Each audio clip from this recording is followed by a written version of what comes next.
and then I'm good to go. I'm recording on 1, 2, 3 places right now, so you're the fourth. You learned that the hard way, I'm sure, from doing video for a profession.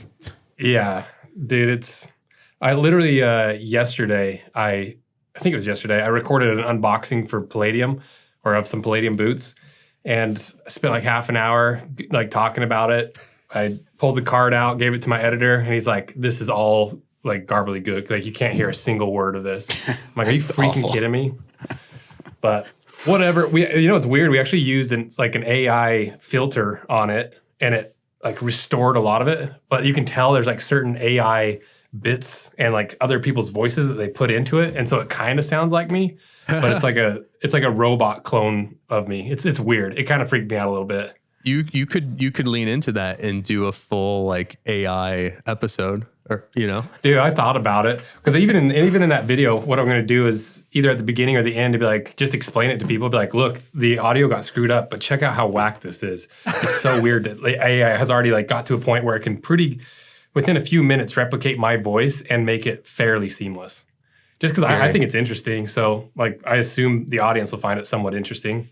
You know what's really cool too for content creators and stuff?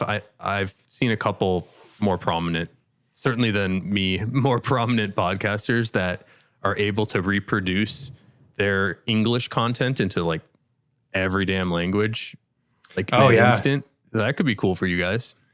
Yeah, I've heard like Mr. Beast has like a bunch of different channels where he has like them dubbed over or whatever, and he makes like 3 times as much as he would if he just had the single channel in English. And I'm like, maybe that's not a bad idea. I don't know if the boot world is big enough across the world, but I don't know. It's worth a try. I don't know, man. Coming up on a million subs, it's like that's pretty big. That's pretty wild, right? Who would have thought?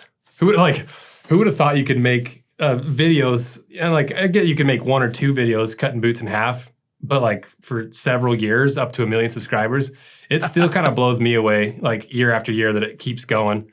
But the thing is, like I love it so much, and I love leather. I love the craftsmanship behind everything, and so to me, I honestly feel like you could make a channel about just about anything if you're passionate about it. Yeah, and I feel like that's half of why it succeeds. It's just because I get to geek out about stuff that I love. I mean, we're jumping right into it because you kind of hit my first question. Oh yeah. if you guys are ready, let's just start the show right now. I just assumed we were going, so works for me.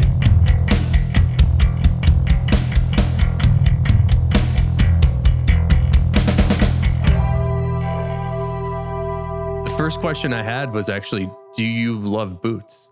Because I remember, and to your first point there too, I remember about 3 years ago, one of my coworkers came into the shop and he said, "Hey, this guy, Rose Anvil, just started cutting boots in half." I'm like, "What are you talking about? That's crazy." And we started watching the stuff back then. I think I reached out. I don't know if you recall this, but I was like, "Hey, I got an old pair of indie boots. You want to cut them up, man?" I feel like I do remember that. That was before I even cut them, right? It was like way long ago. It was like you cut one pair, and Amir in our shop was like, "This guy's cutting boots. It's pretty crazy. Okay. Check it out." So I was like, "Oh, I want to see what's in these indie boots that I love." Dude, but that's 3 years. The crazy thing is like because even before I started the channel, I was a big fan of your work. Actually, both your works, Horween's Leather Tannery and Ashland Leather.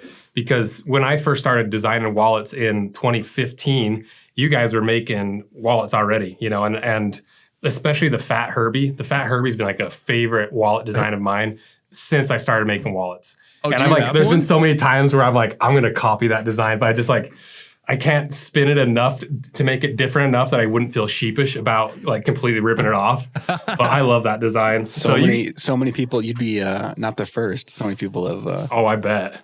Shamelessly use that wallet for direct inspiration. You know what though? Like on that topic, right? It's like, let's spin it over to boots. It's like things have kind of been done, and with the wallets especially, it's like you're pretty limited by the size of a credit card and the size of bills. So in the US, we have like one type of bill, but that's why the Herbie's great is it holds taller notes, which are more common like everywhere. But everybody's got feet and they're all roughly similar. I know it's like impossible to size everybody perfectly unless you're a bespoke daddy getting like big bucks for whatever. But do you feel like designs on boots are kind of done, or is there still places that you see we can go?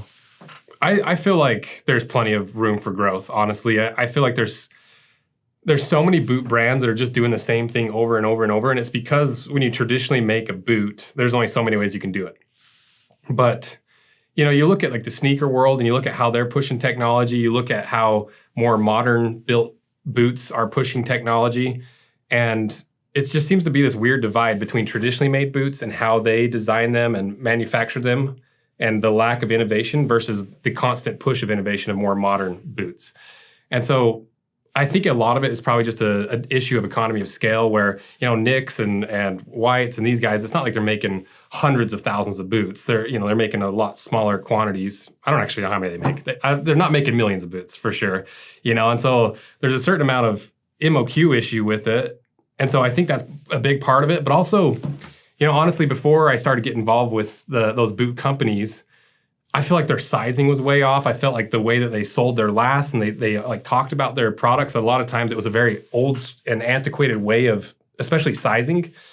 And in the recent years with like new CEOs coming on and the new generation seemingly coming up and like trying to improve things with the internet and social media, I feel like there's been already a change in the tide of how those companies are working and sizing.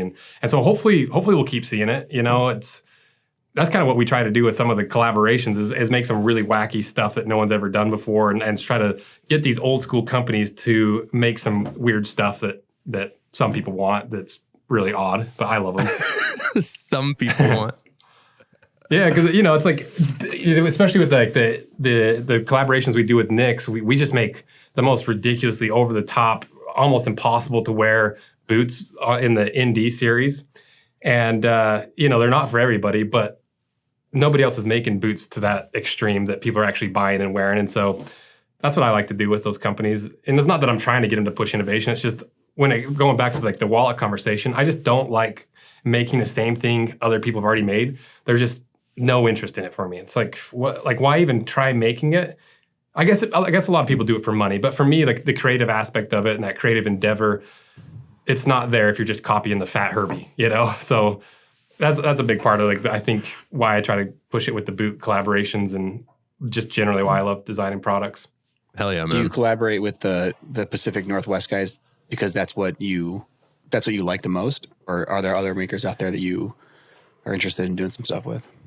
Well, the reason, because you kind of asked earlier, like, do I actually like boots? Well, I was raised in like a small farm town, a small community, so everyone had their work boots, and work boots were a part of your equipment, whether it was working on the farm, whether it was working construction, framing, you know, whatever it happens to be, boots were a part of your equipment.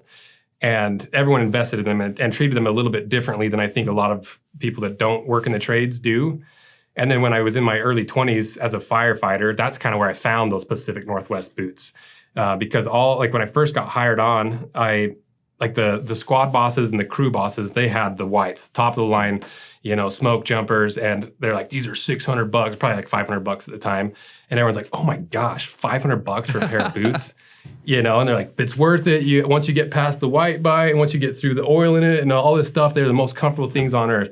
And so even from in my early 20s, there's this mystique and this I guess kind of nostalgia around this old school way of making boots that was formed through the crucible of logging in the Pacific Northwest and then pivoted towards firefighters.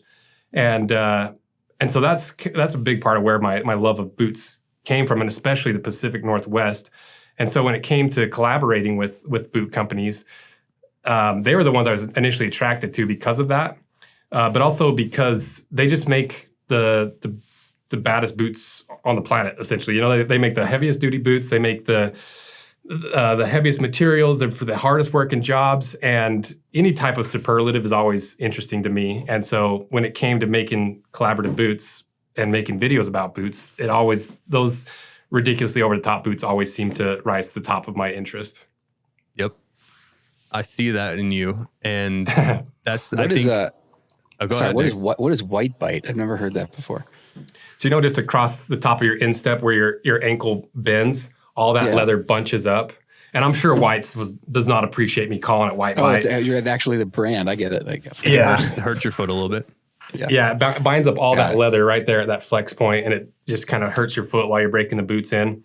And that was just like a notorious thing when I was a firefighter. Like, oh yeah, once you get past the White Bite, and I ended up buying Hawthorne's, which was like the half price version of White's. I think White's owns Hawthorne, and that's what I ran when I was a firefighter because I couldn't afford the $500 pairs. It's so much money. Yeah, I feel like the aesthetic that you gravitate towards is different than like the entire boot aesthetic, or like the way that people appreciate their footwear. Like a lot of people are very utilitarian and want to wear them for a function. I see a lot less of that these days, for better or for worse. I mean, like I work in a factory. I used to work at a tannery. Like I wore my indie boots actually in like wet, terrible environments. Oh, wow. And they were fine for me. But I think these days something like an indie boot, it's like sometimes me too, when I work in an office, I wear jeans and I'm not actually working in them. I guess the question in there is, do you have a hard time appreciating a boot for more aesthetic purposes as opposed to function? I think my biggest blind spot is just the dress boot world, the dress shoe world, because I don't get dressed up for anything. Like I go to the Symphony once in a while because it's just like a couple blocks away from me. I take a girl down to the Symphony. Other than that, like I don't wear a suit to anything for any reason. I don't have any. I don't really go to church of any kind. I don't really go to like business meetings of any kind. I don't go to an office because it's like this is about as fancy as it gets, at the office. And so it's a blind spot of mine. And I think a part of it honestly comes from being from a blue collar background. It's just not my style generally. I like it and I can appreciate it, but I just don't gravitate to it nearly as much as more like rugged workwear style stuff. Yeah. But I feel like I could. Like I'm gonna try to get into it a little bit more. And I want to, because I really like style. I like fashion, but to me, like style and fashion is a hobby. And when you don't have time for a hobby, you don't do your hobbies. And so now that like the business is doing better, the channel's doing better, and we're able to branch out, I want to start getting back into style and different clothing aside from boots, and really start dipping my toe into that dress world, because everyone likes to look nice. Everyone likes dressing up and looking fancy. I don't ever have a reason to do it. So I just never get around to it. That's a brilliant idea. So something I've noticed that, and maybe this is where Rose Anvil sort of fills in a hole. I've thinking about this a little bit. Retail stores are less relevant in the shopping experience today. So something like shoes are pretty tough to size over the internet, right? And there used to be this experience where you would go in and you would know the guy that was the buyer of all the stuff that they were selling in their store. So it's part of that experience of the relationship between clothing and footwear, everything you wear, accessories. A lot of that went away, and I think it's sort of traveled into your world of YouTube. So now that relationship is through influencers and people doing, like I do unboxings of things, and so a lot of people get that same a little bit of like retail relationship that way. So what I would love is exactly what you're describing. Is I don't know a damn thing. I know a lot about leather and footwear and wallets, but I actually ask Nick all the time, like, hey, Nick, what's a shirt? Like, what's a good shirt to wear? Like, please tell me something, because I'm clueless. There used to be resources. There was a store that we used to sell through called Mass Drop, and they like went away, and like all they make is keyboards and headphones now. Oh, really? So like there used to be like a lot of good communities, and I'm sure they exist still, but I haven't found them, and I would love more of it. So I would encourage you to do that. I feel like that is a blind question spot there. Well, that's you kind of like read my mind and kind of where we're headed for the next little bit of the business, because I feel like there's this huge hole, like you said, kind of a hole in the market for men generally from like 25 to 45, because guys under 25, you can get away dressing like a high school or like a college kid, but then you graduate and you kind of get into your profession and you're like, I'm stuck in the same clothes I've been wearing for the last 10 years. And a lot of the other like influencers and style guys, they're just like, once again, a little too like preppy for me, a little too done up, and they're just trying a little bit too hard. Like for me, I don't want people to be like, clearly see that I'm like trying to put this perfectly articulated outfit together. I want that gray zone of like, oh, he looks good and he clearly put that outfit together, but it's not so well done that it catches your eye almost. And there's so many guys that are just typical homies who don't know how to dress and just need someone to be like, hey, here's 3 different pairs of Carhartts. Here's how they fit. Here's how I wear them. Here's the boots I would wear with them. Here's the shoes I'd wear. And just so I don't really know where it's going to go. But I feel the need in my personal life for that because I'm the same way. I'm not like a style guy, but I like dressing nice and I like doing style, but I'm not like a professional stylist by any means. But I feel like that's almost a better thing because if you can show people how a normal guy attempts to do style and it makes it easier for guys that don't know how to do style to attempt to do style, then that's kind of a win-win to me. I'll be the first sub on that channel. Yeah, you're talking to the wrong. This is the wrong crew for high fashion advice. No, man. I think so. Have you guys heard of this like concept? I think it's called stealth wealth, and it kind of relates to this in a small way. It's not exactly this, but I feel the same way as you, Weston, where like I want nice stuff, but I don't want it to be like, hey, look at me kind of stuff. Right. So I know that like the stealth wealth thing is more of like no brands and like that sort of thing. But I think there's this other area where it's like, just tell me what to do. Like for this shirt, for example, I like it. But I went to a store and told them like, I don't know what's good. Just like, please help me. Or literally like Nick too. Hey, Nick, I need jeans. Like what's a good jean? Or like trusting people that you're friendly with or stores that you have relationships with. Those are the only places that I trust to like dress me. Otherwise I'll end up in literally just like black t-shirts that I'm also wearing. Dude, I feel like that's another huge part of that whole thing is like, it's so tough as a dude to just like, I'm going to put on this outfit. I feel uncomfortable. I don't feel like I'm in my own skin. I'm going to wear it out in public or around my friends or employees. And literally nobody else cares. But inside, for at least for me, for whatever reason, when I like put something on that I'm not fully comfortable with, I'm just like, oh, like I'm going to take this thing off. I don't feel comfortable. This is out of my comfort zone. And then I just kind of push through it a couple of times wearing it. And all of a sudden I'm like fully comfortable. I'm like, oh, this is easy. Like it's part of my wardrobe now. And so I feel like I just feel like there's a huge part of the men's wear and men's accessories and men's stuff generally that there's not like there's not really any information out in the world that's not this hyper like stylized fashion influencer junk that I just not really. But the problem is, here's the biggest problem that I'm trying to solve is how do you do an outfit? How do you do like an outfit like posing thing for Instagram without looking like a complete douchebag? Oh, you're gonna look. You know great. what I mean? So it's just like, do I do one of these?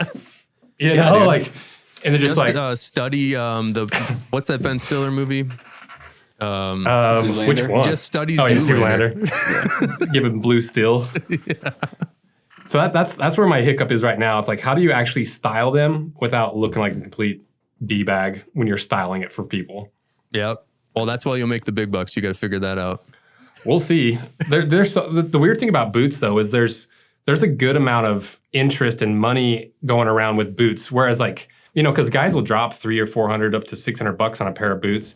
But for a t-shirt, all of us are like, $20 for a t-shirt? Are you kidding me? I'm not spending $20 on a t-shirt. You know, like we're so cheap as guys generally that it's it'll be interesting to see if we can actually pull off getting into more style and actually make money enough to justify getting into it. Because, you know, we got to pay editors, we got to pay for the clothes, and people don't realize how much of a expense it is to run a YouTube channel.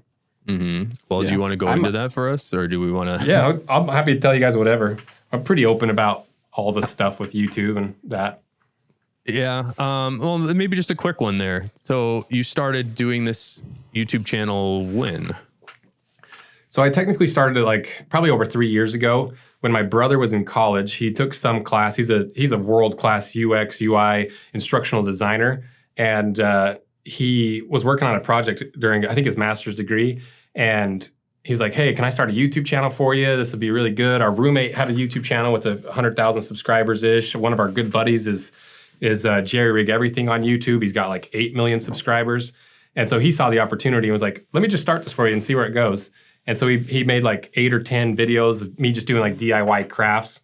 And it didn't really go anywhere crazy. You know, we got a few thousand subscribers and a few 100,000 views or so.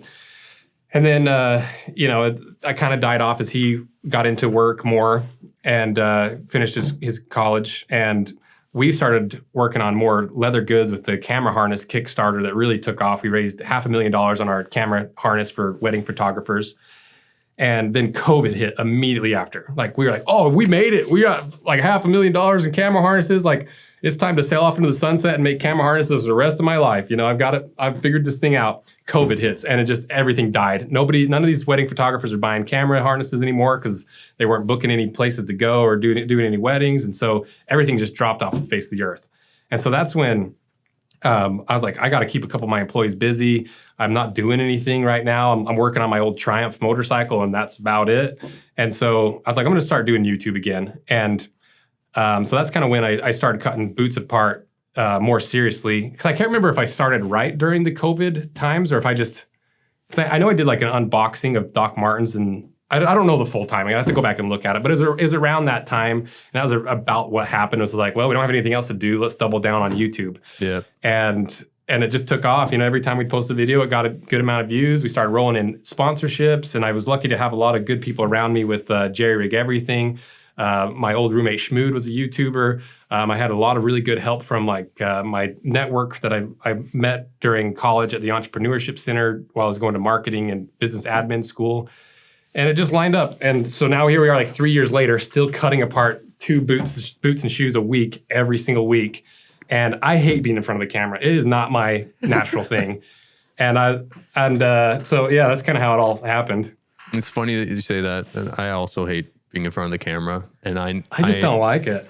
It's not, I'm very introverted. So when people hear me say that, they're really surprised. And I'm on camera. I think I'm on camera maybe a little less in the recent months, but I used to do like a live stream every day and do like a YouTube video every day. And then I have a band and I would like do live streams on Twitch so I was like on camera all day, and I'm never fully comfortable with it. But same. It's weird. You kind of feel, I feel disembodied when I do it. But it's one of those things that you know you have to do it. And then you end up like, at least for me, I've started to force myself to like reframe my thoughts about presenting and talking and speaking without being a shy baby. And I kind of like it now. I enjoy it because I know on the other end that people appreciate it. So hopefully you feel the same way. I really appreciate what you do. I want to know, for you, you have the leathercraft business as well as the YouTube. How many people are working on each side of that? We have 3. Well, I guess we have, for the main channel, Rose Anvil 1, we have 2 full-time editors, and they basically do 1 video each week. And then we have another editor for Rose Anvil 2 who works like 30 hours a week, so part-time because he's going to college. He does the Rose Anvil 2 videos. And then I've got another editor who does some of the Rose Anvil builds where we're like modifying Nick's collaboration with Viberg, doing some of that wacky stuff on that channel. And then I have a YouTube like kind of media manager who helps keep everything on track, is buying the boots, is like helping me take measurements instead of me like spending all my time doing all the like finding the information about the brand and like taking measurements and making sure all the videos are going well. He manages all that.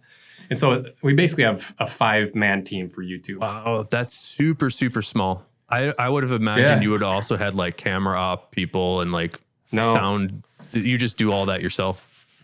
Yeah, we run a super tight team, partially because that's how I just like running business that way. I've never been like a debt business type of guy. Like I do not like taking on debt. I've always cash flowed everything. We grow when we can grow, and I don't like getting bloated. I want a small team of assassins. I want a small team of under 20 highly skilled people that just kill it. And I don't care if I'm losing out on we're making like good money, but it's not like we're millionaires and everyone's raking in all the money. But like, I really feel like all my employees get along really well. They're so fun to hang out with, and we have a good time at work every day. We do 410s, and I think everyone is starting to get a really balanced life. And I feel like that's really more of what I care about than not necessarily more than the money because you need money to run the business, but that's a big priority of mine is having a solid crew that really love what they do. And I like being around them, because ultimately it's like, what is all this about? It's like, what good is the money if you're not enjoying the people you're around? What good is making money if you don't have time to spend it? And so that's the ethos we try to stick to. It's business at the end of the day, but that's kind of our North Star of what we're trying to do. I love it. Congratulations. I get awesome. you too. Thanks. How many people are on the leather goods side of the? We've got 2 production people in the back, and then we have a production manager and a part-time production person, and we're growing that like crazy too. We're releasing a new neck strap. If I had one, I'll show you. Shameless plug of my own product. Sorry, guys. Yeah, let's go. Let's do it. We do it all I the think you'll time. appreciate it. I saw the teaser.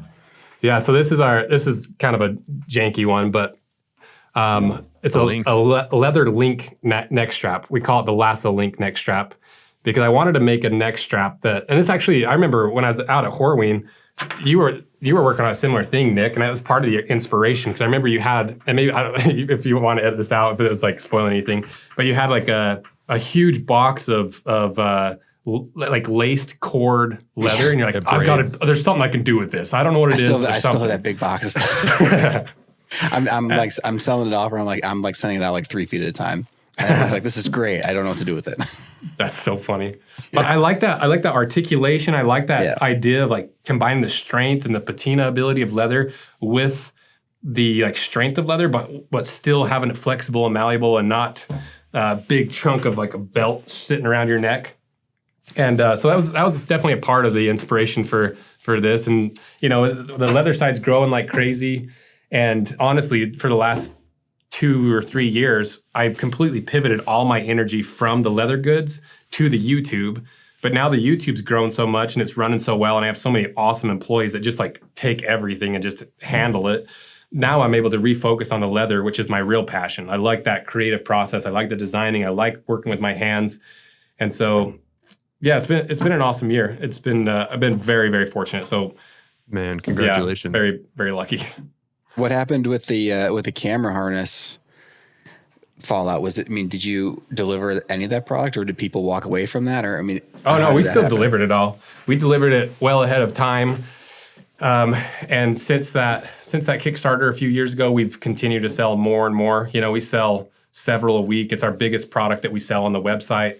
And just because there's a lot of people that don't even realize we do leatherworking, but our leatherworking side makes probably more money per year gross than the YouTube channel does. They might differ a little bit net year to year, but we still bring in more revenue from the leather goods than the YouTube. But part of that's because the YouTube is a self-feeding thing to the leather goods.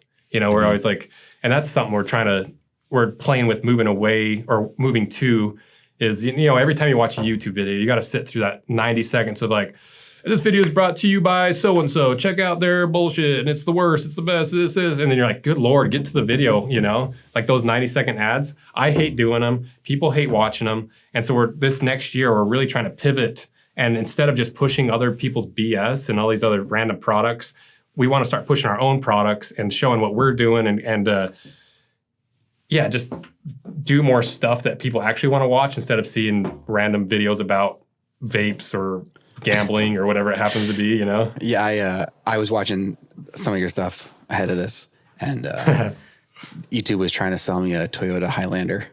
And instead of closing it out, I'm like, I'm going to watch this Highlander video for Weston. It's got me 2 cents for that view. Yeah. You're welcome. I want to know when you have those, when you have the link, I almost call it a link belt, but the link camera strap, because I need one. I'll be your first customer. And if you need a tester, let me know. I'm into it. Yeah, they drop on November 2nd. I'll just send you one. All right, cool, man.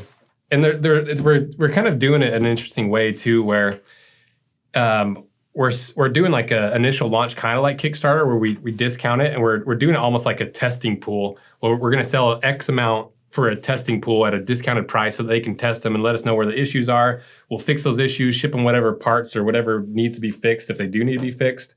And so it'll be kind of a fun Kickstarter-esque launch where if you get in early, you get a discount.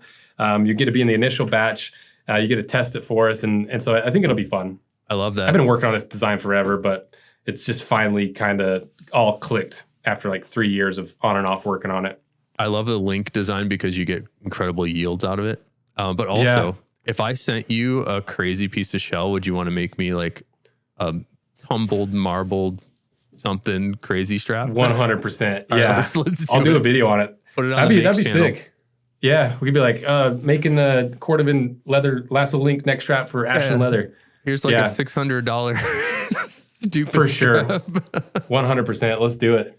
All right, man. Well, let's get into let's go back to some footwear stuff. Feel free to cut out my self promotion if you want. No. That's we're gonna put that in twice.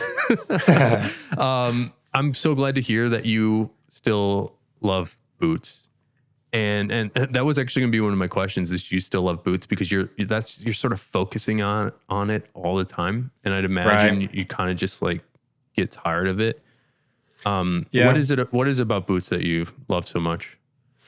I still definitely get a little fatigue with boots. You know, you can only talk about something so much. And, you know, that's another thing is I don't spend more than half my time on boots and the YouTube channel. The other half is on running a business and dealing with all that stuff and with employees and growing it. And so I think that's part of why it doesn't really burn me out is I maybe work a third of my work hours on the YouTube channel. So like it's less crazy than you might think, but kind of what you kind of were hinting at this a little bit earlier about the wallets of why I love boots so much, because I love boots because there's a strict parameter set that you have to play within when it comes to boot designs and making boots and how they're going to function. You know, a foot articulates in a very specific way. There's only so many ways you can put leather on top of it. There's only so many sole combinations. And so the ability for all these different brands, all these people to come up with new ways to solve the same problem over and over, and to take that and apply it for different industries, different hobbies, different disciplines, whatever it happens to be, it's almost more interesting that the parameters are tighter than if it was just an open-ended like, hey, we review all leather goods. You know, there's some amount of beauty in restriction like that, and I think that's why I love boots still. I think. I don't know. No. That's 100%. I do a lot of creative endeavors, and I notice anytime there's a restriction, the result is better. So there is something there for sure. I want to know about your testing for boots. So I guess phrasing this question would be, you know, I noticed you run a bunch of tests, and I guess through your experience now with X amount of boots that you guys have done, it's a lot. You know, what makes one boot? I guess forget a comparison, but what makes a good boot? I think most people consider. I honestly feel like the number one thing most people consider when they're like, "Is this a good boot?"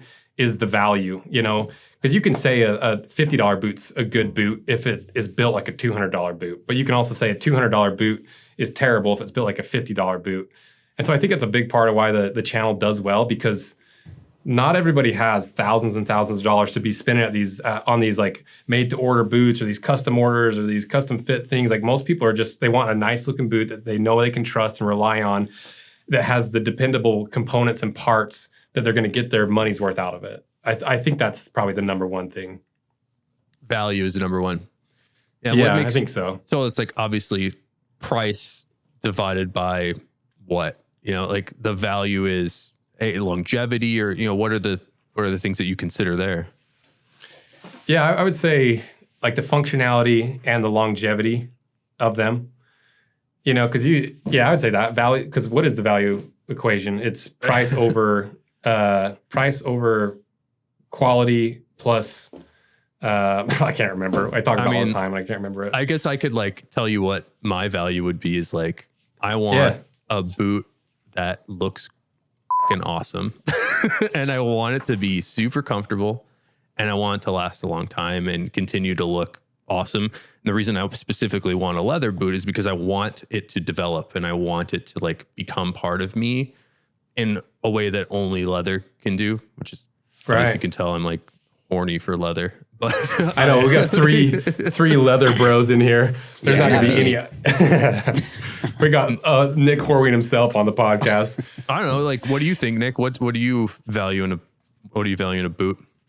Yeah, I think that, I mean, I get that a lot from you, Weston, when I watch your stuff about it's like the value proposition, I think is important. And I think that you'll look at stuff, and I do get that where it's like, the stuff that you look at, if it's priced below what it should be priced, what the market would maybe price at, then it becomes, something that's valuable. But yeah, I mean, for me, I'm not a good person to ask because I've got such a strange approach and experience in terms of a number of footwear options I have in my life, but it's a price per wear thing, I guess, in terms of when I think about value. Like, because if it could be super expensive, but if it is comfortable and is going to change and it's going to serve me really well, then paying more for it isn't really a big deal to me. But if it's something that's like, I don't get dressed up a lot either, and I've got some really nice, like really, really nice dress shoes that I've worn like 3 times. Like, they're beautiful shoes, but like they're not really as special to me as a pair of, I don't know, something, whatever pair of boots that I've had resold 2 times, even though you put them side by side, and so anybody off the street would pick the shell Cordovan double monk straps because they're awesome looking. But yeah, so I think that the changing thing is big. I mean, I'm comfort out of the box for me is like, whatever, I'll suffer for a while. But yeah, it's tough because I have a different expectation from leather in general, I think. So I think that my answer is probably you got that Horween privilege. Yeah. Weston, how did you ever get those engineers to work out? Yeah, I have them up here actually. Here's our little modified. Yeah. I don't know. I used to think I didn't really beat boots up, but I clearly do. Yeah. And I think part of my expectation or my blind spot with that was I just, like I said, I'm from a very rural community. I was raised on a farm. I worked very blue collar jobs all growing up.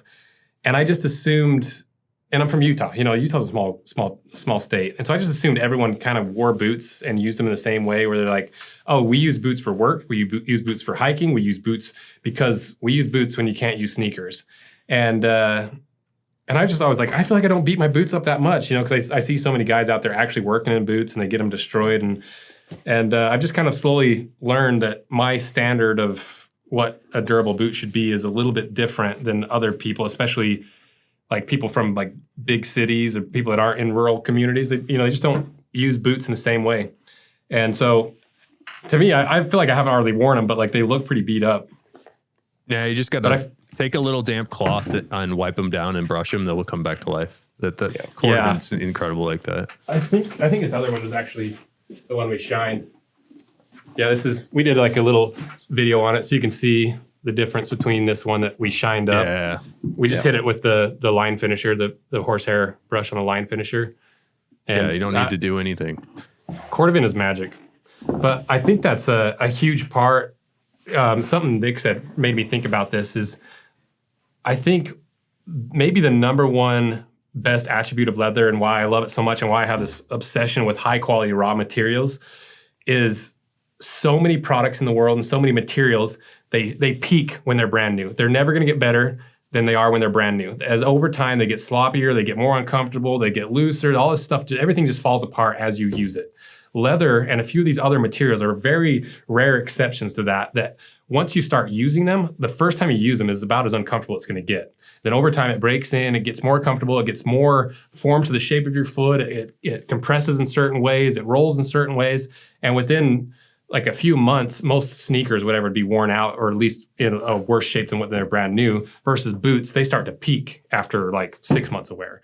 And so that rolls right into that value proposition. That's a huge part of why I just have this obsession with high quality raw materials because it's some of the only materials in the world are these natural materials, and only those natural materials are the ones that get better with age. And so you almost have this like weird like biological evolution optimized raw material because it comes from animals that have evolved over millions of years. And I just geek out over that kind of stuff. I think it's cool. trying to let Nick. This is my way of letting Nick speak more by just going. I'm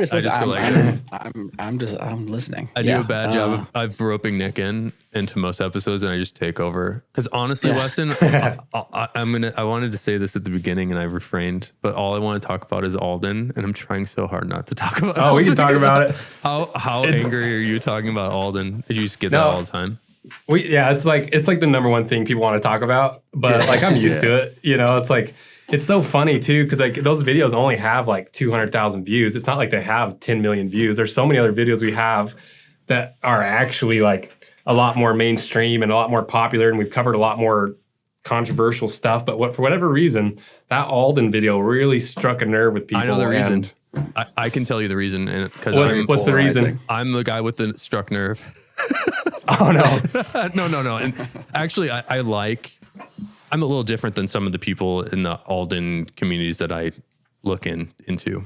And by that, I mean like looking into their groups, and I don't really participate. I like to read what people are talking about. Right. But I think what it is very like, and sorry, Alden friends, because they are friends. It gets a little hive mindy, like a little culty sometimes, where like you can't even hear criticism or like something that spins your worldview. Like just listen to the guy. So like, it's interesting because I watched your video, or several of the indie boot videos. And by the way, they're great. And your production values are getting really good. Like the recent stuff. Our editors are wild. They're like in their early 20s and they just are like wizards. I'm like, I don't know how you guys are doing this, but keep doing it. I'm going to leave you guys alone. Well done. Yeah, it's like the thumbnail choices are entertaining. We go hard in the clickbait. We go so hard, but that's the only way to survive on YouTube. You got to play by their rules. I get it. What was it? You had like the Maury Povich, like the people getting thrown to the ground, like cut into the one video. I was laughing. Made me laugh. Oh, so here, let me explain the struck nerve part. Is so I look at your video and I go like, you know what? Everything he's saying, I think is factually accurate, but and I look at it and I'm like, I have nothing to dispute because everything there is correct. And then I look at my indie boots that I've had for, I think it's been about 15 years. And I go, man, those are my favorite boots and they're really comfortable and I love how they've worn in. And then I look at your video and I have this cognitive dissonance. And I think that's where the struck nerve comes in because there's this generational history that people have with Alden because their grandfather gave it to their dad and they resold it and then their dad gave it to them. And now it's like a thing that they wore to their wedding. So it's like footwear is so personal to these people. Including myself. So to hear something where it's like, man, those things you love are like not as good as they should be, and maybe they're too expensive. Like you kind of feel bad about yourself. Okay. So I think that's the perspective that people are coming at it with is like, they just have this, it's a nonsensical belief of love, right? Like they can't quantify it, but they love that thing. And when they hear valid criticism, it's like, no, I don't want to hear it. So I think that's what's going on. But at the same time, like I've seen, like I said, the things that you point out, it's like, you know what? I think that's right. The question in here, and the only thing I can surmise that might be accurate for why I'm perceiving things in such like a cognitively dissonant way. It's like, I just don't know if anything has changed in Alden. And Nick informed me that you did cut apart an old Alden compared to new. I don't know. Like, am I missing something? Like, what am I missing about Alden? Because I love it, and you're pointing out things that maybe I shouldn't love. And I'm very open-minded. I don't necessarily have that like defensive, want to fight you kind of attitude about it. I just more like want to understand what I might be missing.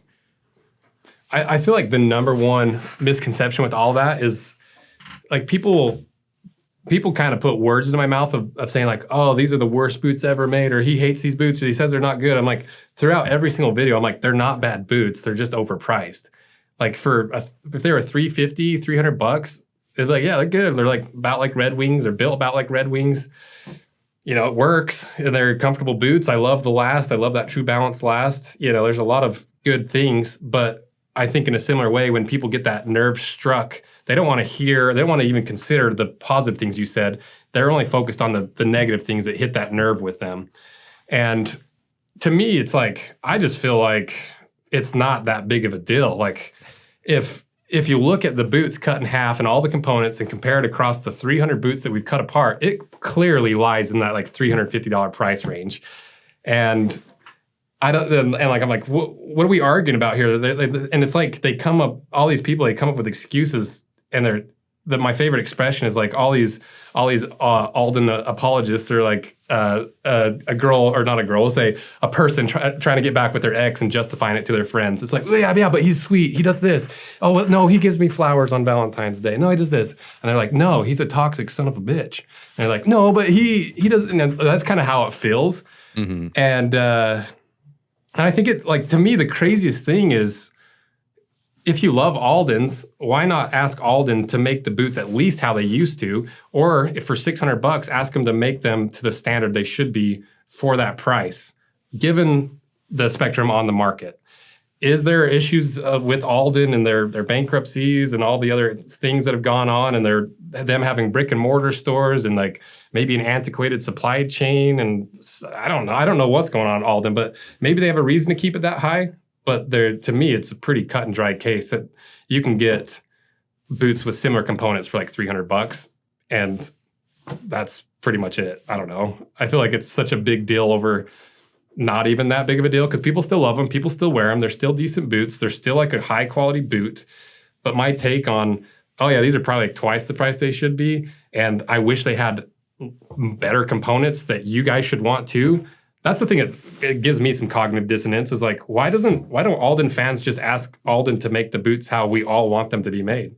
Like, where's the outcry and outrage on the consumers into Alden?